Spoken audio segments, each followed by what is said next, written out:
You know, the Holy Bible has 1,198 chapters. Of course, when the Holy Bible was written, it was not written down as chapters. But for the sake of convenience, when it was divided into chapters, it has 1,198 chapters. Now, out of which only 4 chapters, the first 2 chapters in Genesis and the last 2 chapters of the Holy Bible in Revelation, talk about a world which is not tainted with sin, which is not corrupted with sin, where God is the king, the creator, the ruler, the one who is desired, worshipped, enjoyed, and man is the pinnacle of God's creation while enjoying God forever and ever. But in between this chasm of these 4 chapters, you see the work of God and the heart of God revealed in the work of his salvation. The word salvation is a very, very biblical word, a very Christian word. And we have been hearing about it for the last 2 days. Now, irrespective of who you are and what your background is and what your ideologies are and where you're coming from in life, the part that you are created in a specific way and you are created to have the same kind of desires and delights like the rest of the world is something that strikes a chord with what the Holy Bible teaches about. This evening, as we bring the camp to a conclusion, my task, the subject that has been given to me, is to take you through and share with you about what is man's real pursuit all about. Why did God create everything in the first place? Why man? Why sin? Why salvation? Why Jesus? Why death? Why his brutal, vicarious death and burial and resurrection? And why this entire drama of salvation? And why so many religions? Why so much of talk about truth? And why does man care anyways about life, death, and afterlife? So this evening, the subject that we are going to close this camp with is as important as anything that you heard so far. We looked at the reality, how when reality is not given to us, we can be distorted by more than a million lies. And that is why we care about reality. And this reality that you heard for the past 2 days is the most important reality. It is not only life defining, but it is also eternity determining. And we thank you so much. The number, the first day clocked at 205. Now close to 110 of you are there. I do not know how many will remain till the end, but one thing is for sure. Those 205 and 110 of us, all of us are going to die. And there is life after death. And that is why these 3 days meetings and the word that you heard matters the most. My subject this evening is to help you understand from the Holy Bible that your real pursuit is for God. Your real pursuit is for God. Now, irrespective of who you are, all of us are pursuers. From the day a baby is born till the man dies. So from a crying baby to a dying man or a woman, everybody is in this inevitable pursuit of God. And hence this evening, as I take you through the Holy Scripture, my one request is that you sit with a pen and a book. Otherwise, you will get just carried away and wandered. So I want you to sit with a pen and a book. And I want you to please think with me as I take you through some of the references in the Holy Bible. And I want you to reason. And I want you to think, because this is about your death and about your eternity and about your life. And what I want you to do is think about all that is being taught. And please ask yourself some real, serious, important questions. Because the answers are already given. But if you are not willing to think and ask questions, you will never find them. So for a minute, bow with me as we ask God for help this evening in prayer. Heavenly Father, we thank you that you are God and you are there. And that is why everything exists. We thank you very much that you made it abundantly clear to each one of us that you are the only creator by sending us your Son, who in his life, in his birth, in his teachings, in his death, in his burial, in his resurrection, and in his ascension back to heaven, made it abundantly clear that there is one God and he is a holy, loving God. And we thank you very much that only in his name salvation is given to any person. across all ages of human history, that if we only come to him, and as we heard yesterday, by turning away from our sin and placing our faith in Christ Jesus, that Jesus, whose name means he will save his people from their sins, will grant people forgiveness of sins and grant them a brand new life and grant them eternity, eternal life. I thank you for these 110 odd young brothers and sisters who remained. I pray that this evening, as the last message is coming to them, that their hearts will be convicted by the ministry of the Holy Spirit. Give us ears to hear, but more than that, we pray that you would give us hearts and will that is submissive to you. We look to you. Apart from you, nothing can happen. And therefore, oh Lord, we trust your work. In Jesus' name we pray. Amen.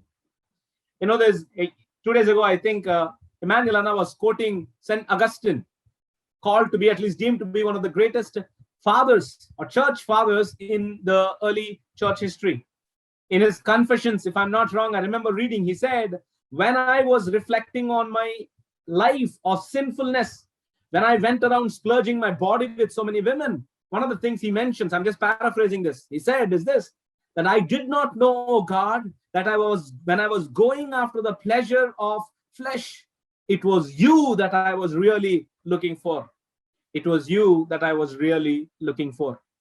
Dear brothers and sisters, your real pursuit is for God and for nothing else. And hence, this evening, my objective is to show you from the Holy Bible and help you and convince you and argue to the point that outside of God, you will be left with an abyss, with a chasm that cannot be filled. Even at a logical sense, it cannot be filled outside of God.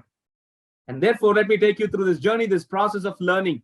Let me begin by where 2 days ago, Pastor Peter Zephaniah began. You and I must understand that there is something with us that is common universally, the way we are made. Your make is unmistakably similar. And that is why in the very 26th verse of the first page and the first chapter of the first book of the Holy Bible, God gives us a detailed explanation of who we are. Because this is the genesis, really the beginning, the origin, the inception of all that you will ever understand about who you are and the way you behave. Therefore, let me read to you these words from Genesis chapter 1, verses 26 to 27. Then God said, let us make man in our image, after our likeness.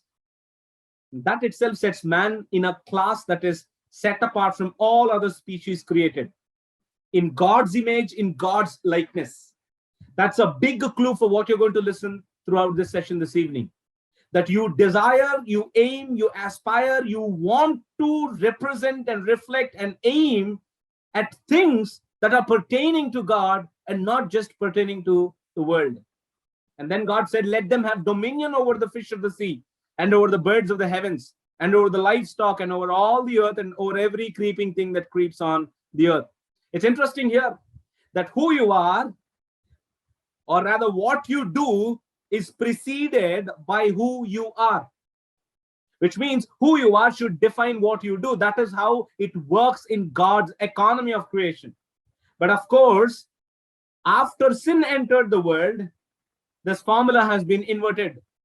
What we do, what we wear, what we have, whom we marry, what we own, what we drive, or what gadgets we carry, we somehow think those things will define who we are.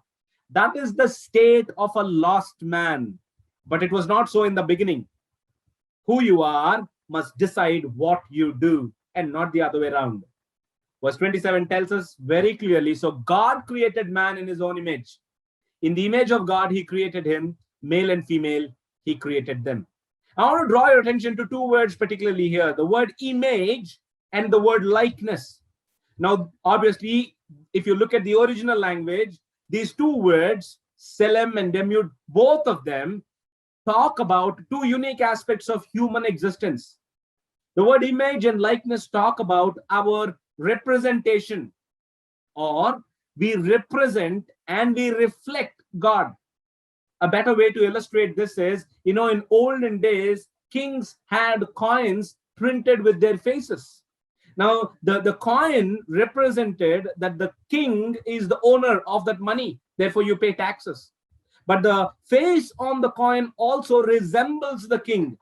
It is not the king, but it resembles the king.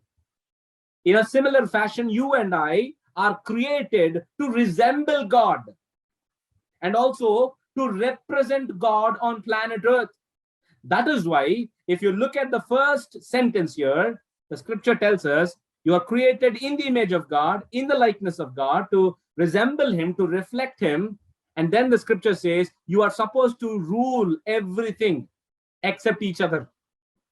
But again, after sin has entered the world, the formula has been inverted. Everything is ruling man, and man wants to rule each other. Your make is unmistakably similar to each other. Now listen to this. What are the evidences that our make, or that we are created in the image of God, resonates? And it actually transcends all religions, that every part of the world, in every part and every time in human history, human beings are always the same. What is the evidence? Is the Holy Bible the evidence? For me, absolutely. But how about somebody who doesn't believe in the Holy Bible? The answer is, number one, there is an existential reason. Existential simply means livable. Every part of you, every aspect that you, every aspiration that you have, everything that you pursue, every ambition that you have, tells that you're longing for something beyond what is within the created arena. And there's no other possible explanation but to say that man has been created for God. And the scripture actually says in Isaiah 43:7 that God created us for His glory. And that is why nothing satisfies man. But there are other reasons too. There is a vocational reason. I don't know if you ever thought about this. Of all created species, there is no competition anywhere in the created universe to conquer the world among other species like man has that desire. He is the explorer of the universe. He is the solo student of this entire universe. He conquers and he rules every other species around him. It's simply because God created us that way. And there's also a relational reason. You know, there's no other species that longs for relationships like man does. In fact, the question of evil, the question of suffering, the question of pain, the question of even the discussion about the existence of God comes into picture simply because there are relationships. And one of the members of your family is affected by a virus or somebody is dead. That is when we are really bitter and angry, because we are so relationally knit together. That is the very, that is the fabric of our existence. It's because God made us like that, because God Himself is a relational being. You and I are created to be relational beings. That is why marriage is unique to human beings. You do not see marriage in any other created species, neither in the plant kingdom nor in the animal kingdom. Relationships are essential because we are created to be in an eternal relationship. And of course, there's a revelational reason. What is revelation? Something that is not known to us that we are looking for. Something that is hidden that is now made known. You know, John Piper, a pastor and a good Bible teacher, said that you are not created to be somebody, but you are created to know somebody. That is a paradigm changing truth from the scripture. You're not created to be somebody. That is what sin has done to us. But you're created to know somebody. That is why we long to go to something that is much bigger than us, and we want to know and know and know and know. Because the Lord Jesus in John chapter 17 verse 3 said, "This is eternal life, that they may know you." We are created to know something beyond our comprehension. And of course, there's redemptional reason. Of all created species, no other species is part of God's redemptive plan. Only you and I are. And even among our own, thinking, we long for redemption, salvation. Animals don't long for salvation. You and I long for salvation. Irrespective of which religion you belong to, you're coming from, your prejudices are, you long for salvation because you struggle with some sort of moral deprivation, moral bankruptcy, spiritual deadness that you feel within yourself, that you can't help yourself. And that's why the scripture says Jesus, or God, sent His son Jesus to save the children of Abraham, not even angels. And finally, there's an eternal reason. The scripture tells us in Ecclesiastes chapter 3 verse 11 that God has placed eternity into our hearts. And that is why, dear friends, listen, that is why Universally, throughout history, man has looked at death as a unnecessary interruption. See, if death was natural, why should we fear death? That itself tells us that there's a longing within us to live. We look at death as an uninvited guest and an intruder and an interrupter. Now, all of this put together in one word tells us that you are made for God and nothing less. And history has repeatedly proven the fact that man is made for God. No amount of things can satisfy him, because God told us in Genesis 1:26 to 28, you're made in the image of God, the likeness of God. Despite sin, there are numerous evidences to tell us that you and I are made for God. Now, this is not an exaggeration. This may be an understatement. You and I are exclusively, undeniably, unignorably, unsuppressibly, irreversibly, inescapably, incurably, irrefutably, and eternally, you and I are made for God. And what I said is not an exaggeration. It may be an understatement. You and I are made and designed and handmade by God for God. That is the message of the Holy Bible. But of course, you and I know from the scripture, from human experience, the way history is going about, you and I know that something went wrong. Now, if you're not a person from a Christian background, you may not like the term sin, but you cannot escape dealing with the issue of evil, immorality within you and me, and that is there in the world. Now, the scripture tells that this is called sin. And the scripture, the term sin is used in the Old Testament, which is the first part of the Bible, to tell that the meaning of the word sin is to miss the mark. So God had a certain standard for man when God created man, but man missed that mark. And it is not out of accident. It was a willful, deliberate rebellion.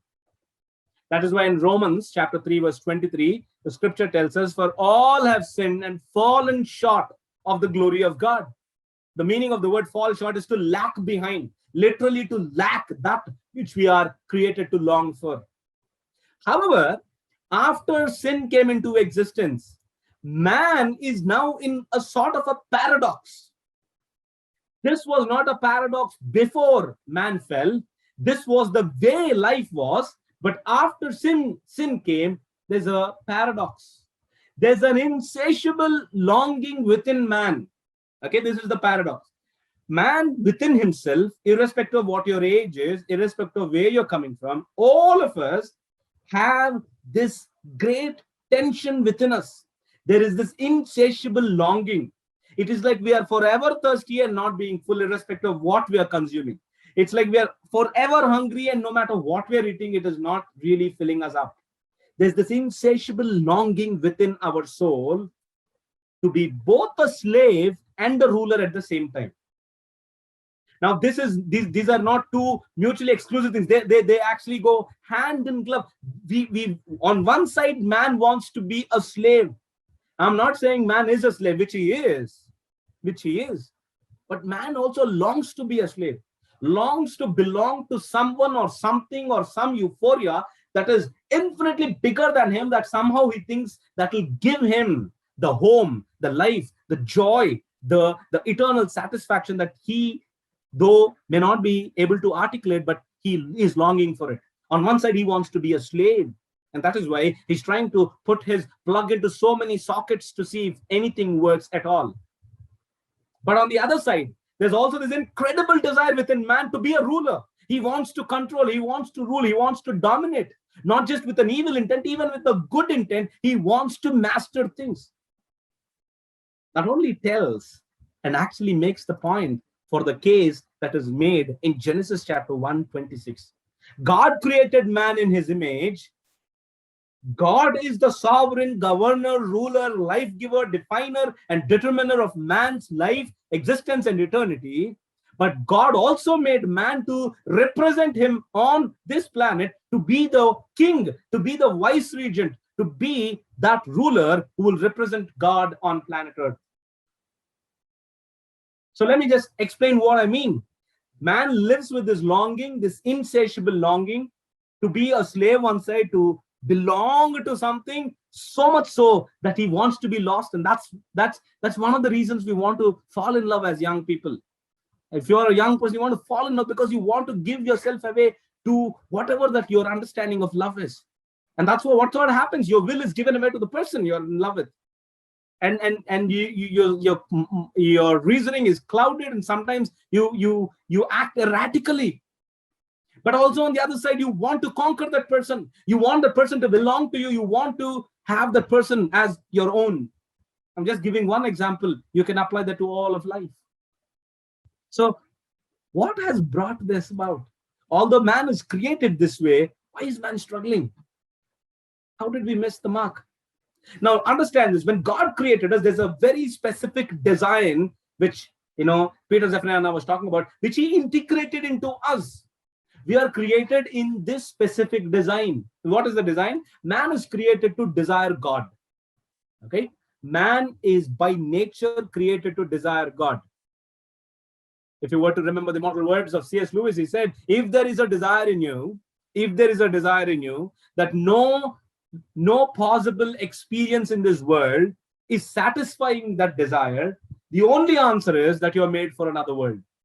And man is made for God. So God designed us in such a way that we are created to desire him. The more we desire him, the more we will discover him through everything that he has created. Now, very interestingly, somebody who doesn't want to believe in God says, the creation tells me that there is no God. But the scripture actually counterfeits that by saying the primary work of creation is to testify to man that there is a God who created everything. The heavens declare the glory of God. Romans chapter 1 verse 19 also says that men are without excuse, because what can be made known about God? God made it exclusively clear so that they cannot miss the point that God is there, because his invisible qualities, divine power and eternal nature, are seen through this exquisite order and design that is there in creation. So man is created with a particular design to desire God, and that is why he's an explorer. He discovers everything, because through everything, he begins to know the greatness and the glory of God. And the more he knows, the more he begins to delight in God. That is true worship. And the more he delights in God, he deflects the glory back to God. He says, God, you are great, awesome. And you, being the infinite, inexhaustible treasure, created everything and put in me an inexhaustible desire to know you. I worship you. He deflects it back to God. And that forms the full circle again. And the circle is that you begin to desire God again. So this is a continuous circle. However, you and I know that the story didn't continue that way. Fall came. Adam and Eve were the first perpetrators of the original sin. They committed that sin. After the fall, something happened. Let us see what changes took place. The design remained the same, which means man is still a person who's going to desire something. However, it is not God, but sin. And that is why you long for pleasures. After sin, God did not cut away the desire that he has given to us to long for pleasure, because he is our ultimate pleasure. However, now the desire towards God is now shifted to sin. We remained in the design, but the desire has been awfully screwed up. And what did we discover? Death. That is why we die. That is why we die. We die not because of the virus. We die because God, a holy person, has sentenced, on man this moral judgment that God's glory has been offended, and now God must take charge and punish sin. And we have discovered we have discovered death. But despite of that, man is still deluded by sin. He will not turn to the true God. He's still reeling under this impact and the powerful principle of sin that works in him. And he cannot bring himself out of it, because he is now under the dominion of sin. Now, who of us does not know what is right and what is wrong? But how many of us struggle to do what we know what is right and what is wrong? We do struggle, right? Who of us do not know? If pornography was a good thing, holy thing, righteous thing, beautiful thing, enjoyable thing, why not do it in the open? We know it deep down. Flying and doing all those things that we do, as you do as a young person, is right, why not do it? And deep down, there's a moral framework that God has put in you, and that acts as a referee and tells you that you're wrong. Though one side it promotes you to do that, the other side, you're condemned by it. So the design remained the same. We are still desirers. We still are explorers. We still want to belong to something. We still want to be ruled by something, but we also we long to be the rulers. Now that tells me, basically, God created us to be worshippers. You and I are created to be worshippers, and that is why we throw ourselves before millions of idols. As the old Puritan John Calvin said, human heart is a factory of idols. We produce so many because nothing is able to satisfy us. If there's one thing that could satisfy us, human beings together would have devoted themselves to that, because you are not created to serve an idol. When I say idol, I'm talking about any pleasure that takes the place of God. Any idea, any concept, any person, anything that takes the place of God. You and I, my friends, are created with a design, and we cannot escape that design. The design is we desire something that is beyond us, something that is greater, marvelous, beautiful, holy, righteous, but deep down, we are not able to find it because we are now under the dominion of sin. We have missed the mark. We have missed the mark. We are created to be worshippers. Which means the design is intact, the desire is not. And this is the struggle you and I live with. This is where religion runs to you, says, I'm going to help you. This is where philosophies, ideologies, corporate thinking, and all these things will come to you saying, I'm going to help you. Come, I'm going to bring you out of this mess. And history stands as a witness that nothing is offering the help that man needs. And hence, tired of all the things that he has already tried, man plunges himself into those same old idols, things that cannot deliver him. He is now under the dominion of sin. The design is intact, the desire has gone awfully wrong, and man lives with this perpetual confusion.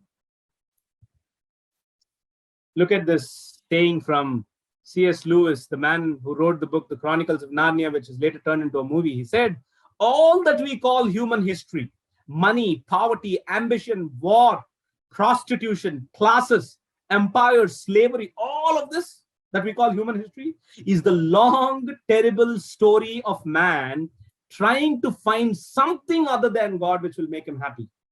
This is man's struggle, tight-fistedness under the dominion of sin, trying to find something other than God that will make him happy. Life and pursuit for joy are inextricable, inseparable. You're made to pursue joy, pleasure, and you have that eternal longing within you. But sin has made everything go hayway. So the point is, the sin is basically worship gone dead wrong. Sin, whatever that is, that you do in your attitude and action, is worship that has gone dead wrong. And hence, in the Christian faith, in Jesus Christ, and in the work of the salvation that Jesus gives, salvation is worship restored to its rightful place. It is not just you getting to moksha. It is not just you, somehow attaining that nirvana. It is not you just getting to that place where you will once again enjoy the same pleasures that you're enjoying in a celestial way. No. Salvation in Christian faith is far more infinitely greater than what anything can offer to you. It is God restoring your attitude of worship to its rightful place again. You are a worshiper. Whatever you worship, you are a worshiper. But unfortunately, what you worship is not worth your worship, because it has been replaced with, God has been replaced by his idols. So when our maker, your maker, who made you in his image, came down as your man, unfortunately, we are willing to accept any man, Iron Man, Spider-Man, any man. And there'll come a time where possibly our children or children's children will believe that they're actually real human beings and superheroes. But we are not willing to believe a historical figure who has offered in time, space, and history his own life to redeem mankind. When your maker came down as your man.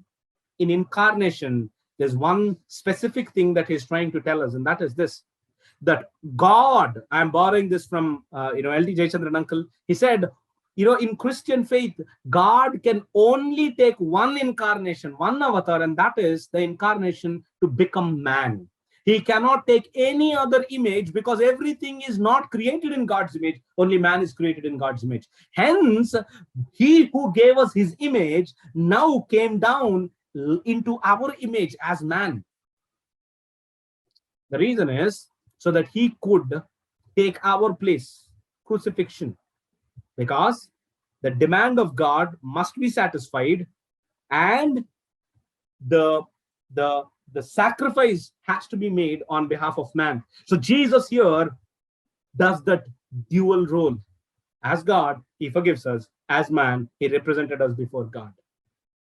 But if you are really thinking, you should ask this question, but why this drama? Why all of this? Why create us in the first place? We'll get there. But understand this. He created us in his image, knowing that one day he will have to come down in our image. And he came down and he took our position. And by taking our position, now he redeems us. But now after his resurrection, when he rose back in the bodily form, he says, I am now the new head of humanity. In Adam, we have lost the image of God. In Jesus Christ, who is the image of the invisible God, we are restored to a far greater degree of the image of God. For we will now come in close touch with God, as not just as created in the image of God, but created in the image of the Son of God. Why all of this? Why all of this? Because Jesus came to make us worshippers of the Father again.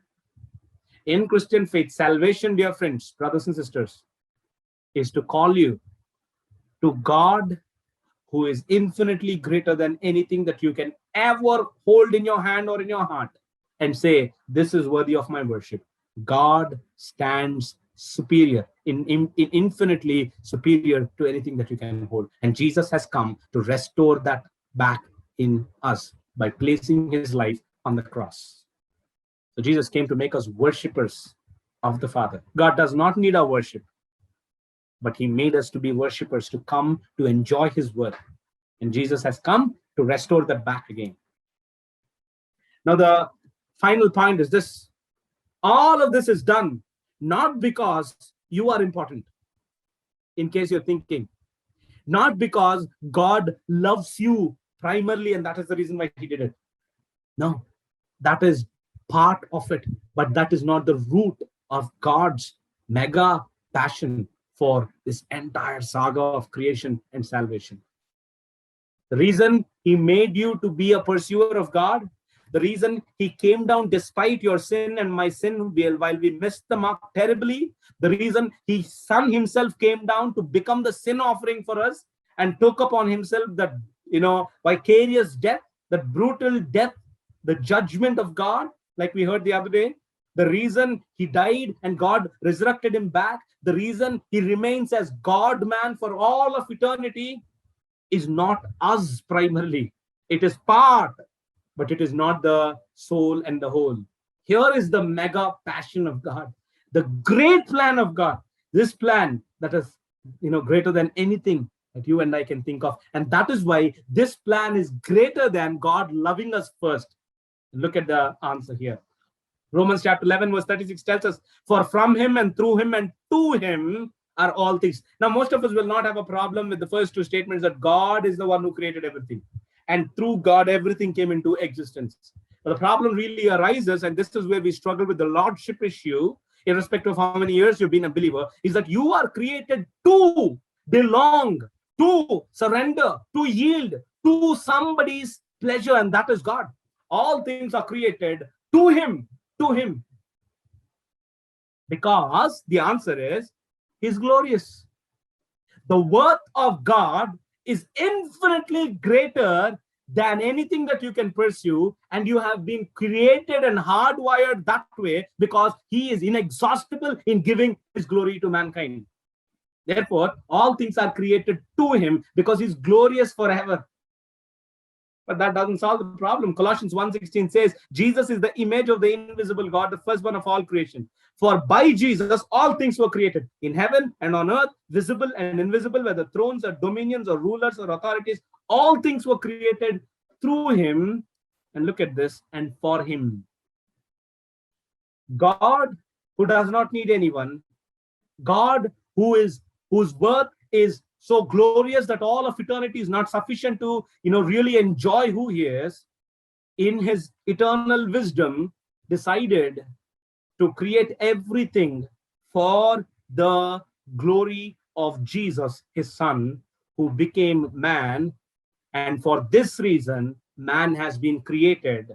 And therefore, when man sinned, God's way of salvation has been opened so that man now can come to God, and God now can come to man because God himself became man. And dear friends, what is our joy in all of this? Why is it that we long with this deep, deep struggle that we are trying to pursue day in and day out? From the time you open your eyes in the morning to the time you close your eyes in the night, you long for joy and pleasure and happiness. Whatever you're looking for, this is what you want at the end of the day. It's because you're wired that way. It's because God, who's infinitely glorious and happy and self-existent and self-satisfied, has created you and me to belong to him, to enjoy him. He is our joy, and he has put the curiosity in us and the desire in us to long for that. Sin has totally spoiled the design. Jesus has come to restore it back because we are created to enjoy him. Now look at the last scripture verse, John chapter 17, verse 24. These are the words of the Lord Jesus Christ. Father, I desire. Just a few hours before his crucifixion, this is what he said. Father, I desire. This is the desire of God himself. That they also, which is believers, if any one of you is believing in this message of salvation, that Jesus is your savior, who is going to forgive your sins and give you eternal life and save you from the eternal wrath of God that is coming. If you believed in that, Jesus has prayed this. Father, I desire that they also whom you have given me may be with me where I am. What is heaven, or what is the new creation all about? Being with the God who created, by making or putting in you a desire to belong to him. This is what heaven is. And Jesus prayed this. Father, I desire that they may be with me where I am. Why? To see my glory. To see my glory that you have given me because you loved me before the foundation of the world. Now, dear friends, quickly I want to bring this whole thing to an end. The reason you and I have this insatiable longing to rule everything on one side and to also become a slave to something that is infinitely bigger than us is because God wired us that way. And Jesus came despite sin to restore us back to this position once again. Now, for those who receive the message of salvation, it is not just forgiveness of sins and doing away with your guilt and somehow giving you a ticket to go to heaven after you die so that you're not thrown into hell. No, it is infinitely greater than what you and I think. You and I are going to be with God for all of eternity. The passion, the reason for which we are created, the longing that is deep down within us, that we struggle to express, that we struggle to find because there's nothing that is satisfying us. One day we'll be satisfied because we're going to be with him and see his glory. If what God created in 6 days looks so beautiful, which is enamoring man's mind for thousands of years, what will it look like, which God promised that he's preparing for 2,000 years? And he is going to come to take us to be with him, and that we may behold his glory and understand the love that existed in Godhead before he created us. So God created us to long him because he loves his own son, and his son becomes the new head of humanity for all eternity. So, bringing my presentation to an end, you are made by God for God. Both are important. By him, but for him. And that is when nothing will satisfy you. Sin spoiled it, but you are saved by God for God. For not for anything else. For him. You are destined, designed, handmade by God to desire him alone. To desire and enjoy him. To all that is created, the ultimate thing is that you may know him. Hence, your pursuit for God, irrespective of what you're looking for this evening, if you can turn to him and say, Lord, I have not known you, but I want to know you. This camp has come to an end, but my real struggle, real pursuit is for you. If that is the case, I want to know that this is not only the essence of life. This is the last slide. Your pursuit for God is not only the essence of life, but to not pursue Him is going to be an infinite loss for you. Infinite loss for you. So, dear friends, as we bring this camp to an end, may the Lord help you to see that you are created with a single goal, and the goal is God Himself. May God awaken in you. May God ignite the fire in you if you're a believer. But if you're not, may the Lord call you today to open your eyes, to know that you are created by Him for an eternity of relationship with Him, that you may see His glory and enjoy who He is for all of eternity. And that is why this reality, dear friends, this reality of your real pursuit is for God is going to determine your eternity. Let me pray and close. Father, we thank you for these 3 days. Thank you for every young brother and sister who took the decision to stay back, to listen at least, to reason, to think, to understand what you are teaching them. Lord, I pray that we will know that our real pursuit is actually for you. We are looking for you in innumerable places, in innumerable things, in idols and images and in pictures and in movies and in relationships and in sin, which cannot satisfy. I pray that you will open their eyes to know that Jesus came to resolve it once and for all. He is now the new head of humanity. For those who come to Him, their longing for God will be quenched forever and ever. While they long for Him, they will be satisfied, because we are created for your sake, not for our sake. We exist for your sake. You don't exist for our sake. I pray that this truth will trouble them, disturb them, will convict them until they turn to you, to know that what they're created for is eternally, infinitely more important than what they are worshiping today. Thank you for listening to this prayer. By faith that you will answer this prayer because you promised to do so, I pray this in Jesus' name. Amen.